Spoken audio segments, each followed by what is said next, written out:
I could do and be anything I wanted. My very first friend, my confidant, my partner in mischief and in justice. You're a rock, not just for our dad, but for 3 generations of our big blended family. You showed me the importance of public service and made sure I grew up surrounded by smart, strong, ambitious women every day. Growing up, heaven help the poor kid who picked on me, because my big sister would be there in a flash, ready to have my back.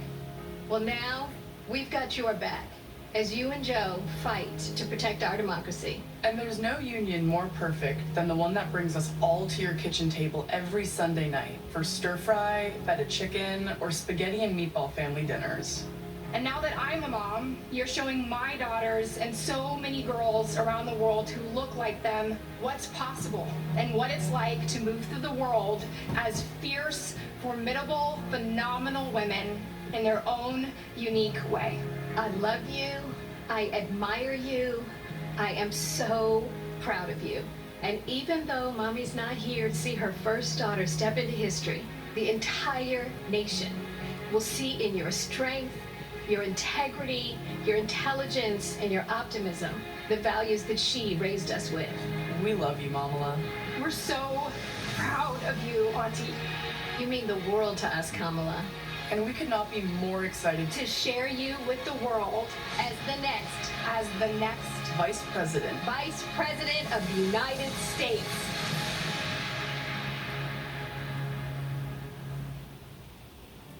Joe Biden has selected Kamala Harris as his running mate. She is the first Black woman, first South Asian woman to be named on the Democratic ticket. This is a historic pick. Someone who looks like us on a presidential ticket. That's crazy. Kamala Harris is us. Born in Oakland. The daughter of immigrants. The daughter of Shamla. Big sister and protector. She is an HBCU grad. She is a woman of many firsts. Ella reconoce el trabajo duro. She's a hard worker. A really hard worker. She's brilliant, she's smart, she's tough, and she's got a big future.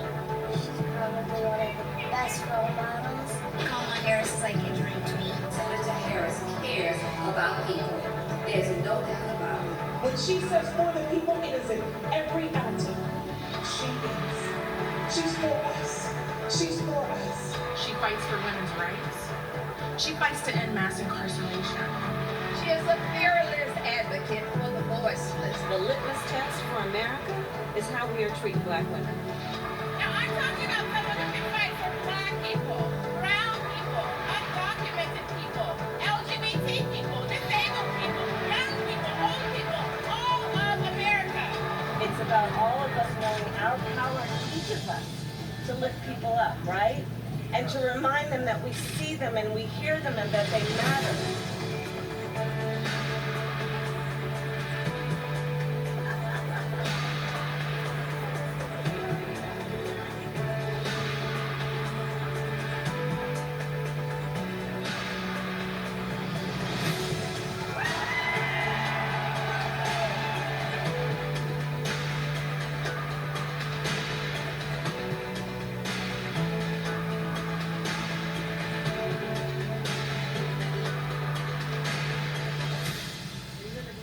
President of the United States?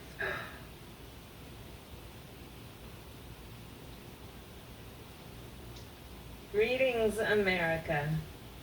It is truly an honor to be speaking with you tonight. That I am here tonight is a testament to the dedication of generations before me. Women and men who believed so fiercely in the promise of equality, liberty, and justice for all. This week marks the 100th anniversary of the passage of the 19th Amendment, and we celebrate the women who fought for that right. Yet so many of the Black women who helped secure that victory were still prohibited from voting long after its ratification. But they were undeterred. Without fanfare or recognition, they organized and testified and rallied and marched and fought, not just for their vote, but for a seat at the table.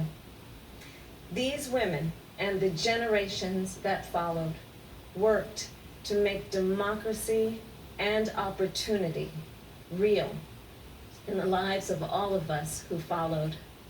They paved the way for the trailblazing leadership of Barack Obama and Hillary Clinton.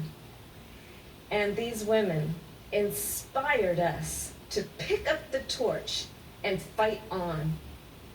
Women like Mary Church Terrell, Mary Cloyd Bethune, Fannie Lou Hamer, and Diane Nash, Constance Baker Motley, and the great Shirley Chisholm.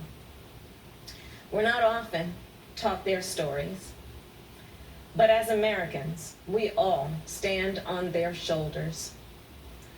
And there's another woman whose name isn't known, whose story isn't shared, another woman whose shoulders I stand on, and that's my mother, Kamala Harris. She came here from India, age 19, to pursue a dream of curing cancer. At the University of California, Berkeley, she met my father, Donald Harris, who had come from Jamaica to study economics. They fell in love in that most American way while marching together for justice in the civil rights movement of the 1960s. In the streets of Oakland and Berkeley, I got a stroller's eye view of people getting into what the great John Lewis called good trouble. When I was 5, my parents split, and my mother raised us mostly on her own. Like so many mothers, she worked around the clock to make it work, packing lunches before we woke up and paying bills after we went to bed, helping us with homework at the kitchen table and shuttling us to church for choir practice. She made it look easy, though it never was.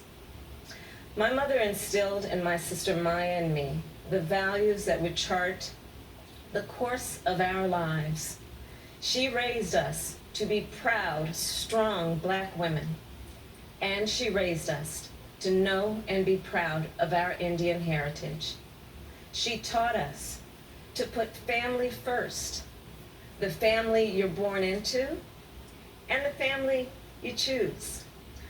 Family is my husband, Doug, who I met on a date set up by my best friend. Family is our beautiful children, Cole and Ella, who call me Mamala. Family is my sister.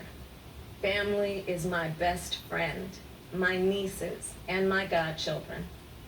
Family is my uncles, my aunts, and my chitties. Family is Mrs. Shelton, my second mother who lived 2 doors down and helped raise me. Family is my beloved Alpha Kappa Alpha, our Divine Nine, and my HBCU brothers and sisters.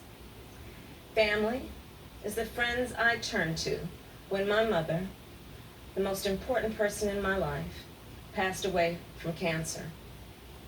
And even as she taught us to keep our family at the center of our world, she also pushed us to see a world beyond ourselves. She taught us to be conscious and compassionate about the struggles of all people, to believe public service is a noble cause and the fight for justice is a shared responsibility. That led me to become a lawyer, a district attorney, attorney general, and a United States. And at every of the way, I've been guided by the words I spoke from the first time I stood in a courtroom. Kamala Harris, for the people. I have fought for children and survivors of sexual assault. I fought against transnational criminal organizations. I took on the biggest banks and helped take down one of the biggest for-profit colleges. I know a predator when I see one. My mother told me that service to others gives life purpose and meaning. And oh, how I wish she were here tonight. but I know she's looking down on me from above. I keep thinking about that 25-year-old Indian woman, all of 5 feet tall, who gave birth to me at Kaiser Hospital in Oakland, California. On that day, she probably could have never imagined that I would be standing before you now and speaking these words. I accept your nomination for Vice President of the United States of America. I do so committed to the values she taught me, to the word that teaches me to walk by faith and not by sight, and to a vision passed on through generations of Americans, one that Joe Biden shares, a vision of our nation as a beloved community, where all are welcome, no matter what we look like, no matter where we come from or who we love. A country where we may not agree on every detail, but we are united by the fundamental belief that every human being is of infinite worth, deserving of compassion, dignity, and respect. A country where we look out for one another, where we rise and fall as one, where we face our challenges and celebrate our triumphs together. Today, that country feels distant. Donald Trump's failure of leadership has cost lives and livelihoods. If you're a parent struggling with your child's remote learning, or you're a teacher struggling on the other side of that screen, you know what we're doing right now is not working. And we are a nation that is grieving the loss of life, the loss of jobs, the loss of opportunities, the loss of normalcy, and yes, the loss of certainty.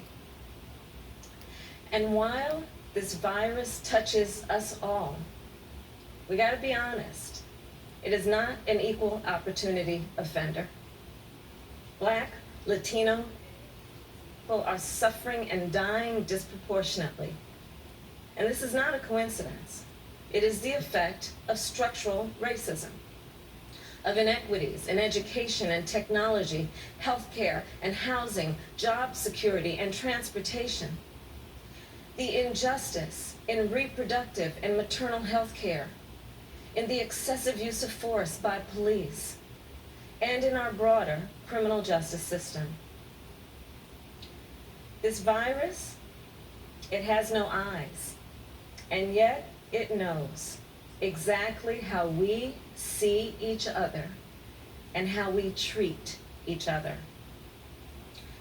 And let's be clear, there is no vaccine for racism. We've got to do the work.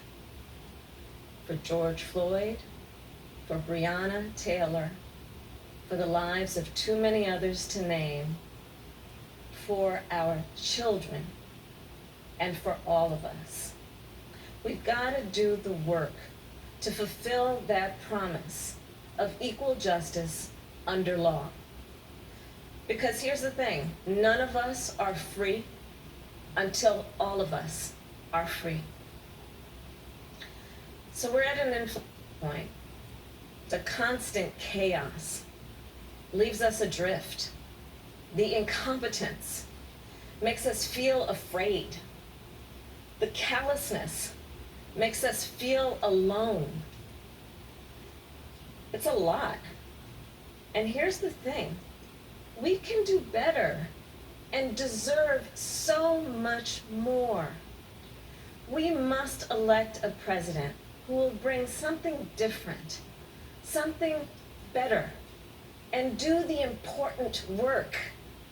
A president who will bring all of us together, Black, white, Latino, Asian, Indigenous, to achieve the future we collectively want. We must elect Joe Biden. And I will tell you, I knew Joe as vice president. I knew Joe on the campaign trail. And I first got to know Joe as the father of my friend. So Joe's son, Bo, and I served as attorneys general of our states, Delaware and California.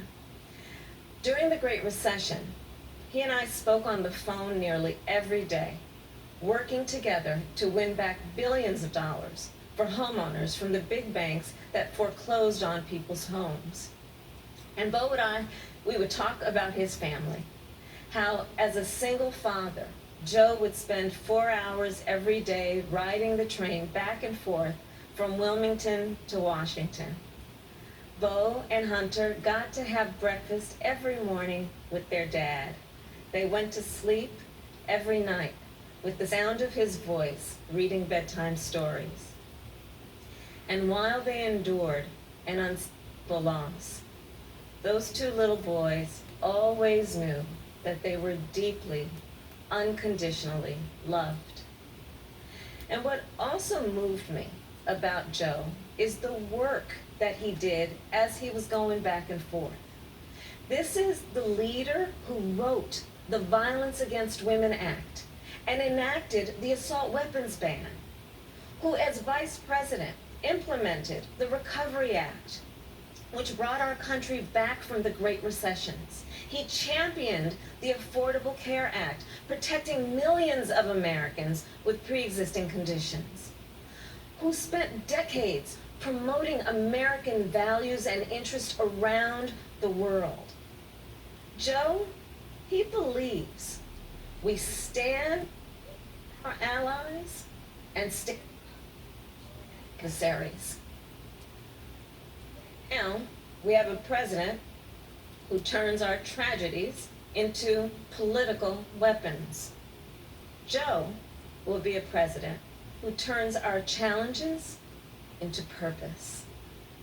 Joe will bring us together to build an economy that doesn't leave anyone behind, where a good-paying job is the floor, not the ceiling. Joe will bring us together to end this pandemic and make sure that we are prepared for the next one.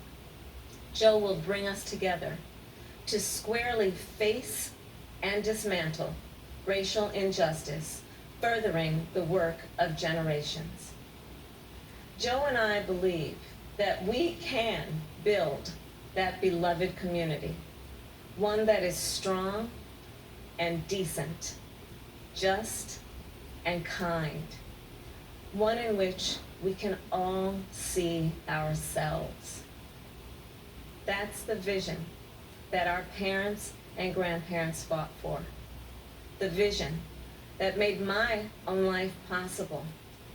The vision that makes the American promise, for all its complexities and imperfections, a promise worth fighting for. So make no mistake, the road ahead is not easy. We may stumble.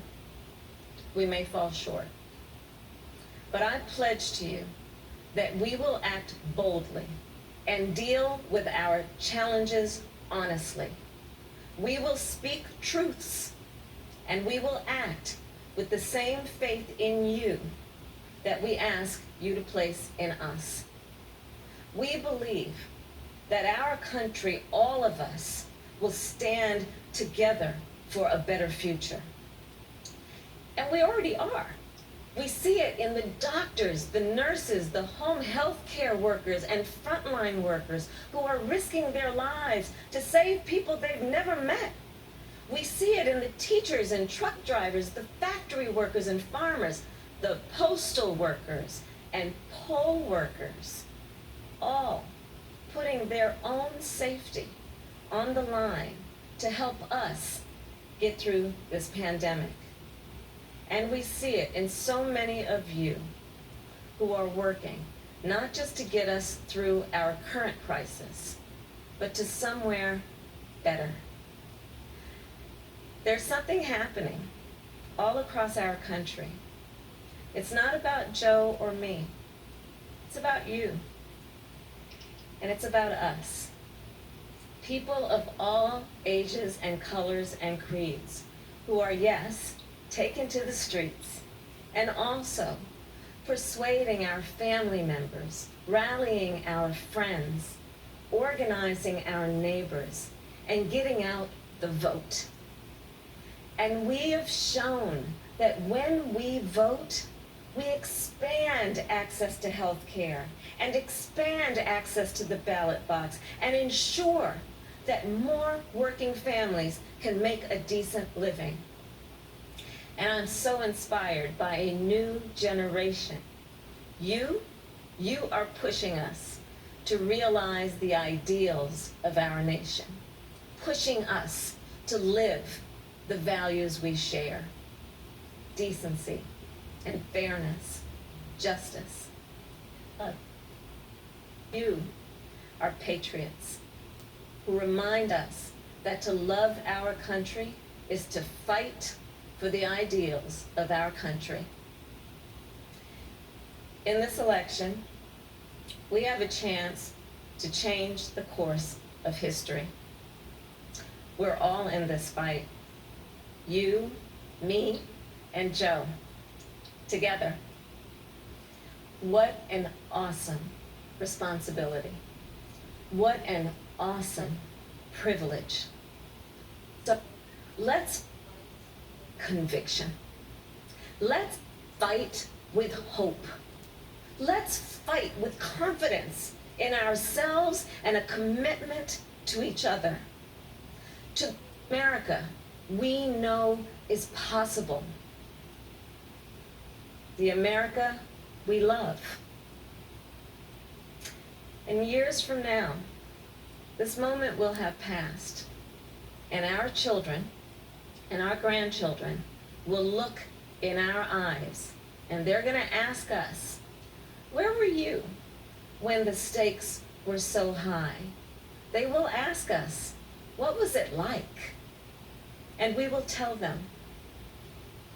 We will tell them not just how we felt. We will tell them what we did. Thank you. God bless you. And God bless the United States of America.